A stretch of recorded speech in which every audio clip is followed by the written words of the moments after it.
మనం ఒక కండిషనర్ బిగించినాం ఇక్కడ, దాన్ని ఎలా టెస్ట్ చేయాలని చూపిస్తాను. ఫస్ట్ మన హ్యాండ్ వాష్ కొద్దిగా తీసుకొని జస్ట్ ఇలా రఫ్ చేసి మీరు చూడొచ్చు. హ్యాండ్ వాష్ చేసుకున్నాం సోప్ వాటర్. దీంట్లో మనము జస్ట్ ఇలా చేసి కలుపుకుంటే కదా మురుగు పెద్దగా రాదు. ఓకే, చూడొచ్చు మీరు ఆరాంగా. అదే మీరు కండిషనర్ వేసాక ఒక కండిషనర్ వేసాక మీరు చూడొచ్చు. సేమ్ షాంపూ హ్యాండ్ వాష్ మళ్ళీ హ్యాండ్ వేసుకున్నాం. ఓకే, సేమ్ మురుగు. జస్ట్ మీరు చూడండి, ఇక్కడ చూడండి ఎంత మురుగు వస్తుంది.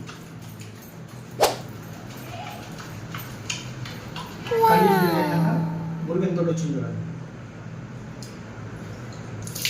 అలాగే మీరు వాటర్లో ఉన్న ఏది రిమూవ్ కాకుండా ఉండాలంటే ఇలాంటి కండిషనర్ ఇంటికి చేసి ఇస్తున్నారంటే చాలా బాగా పనిచేస్తుంది. చూడండి బాగా.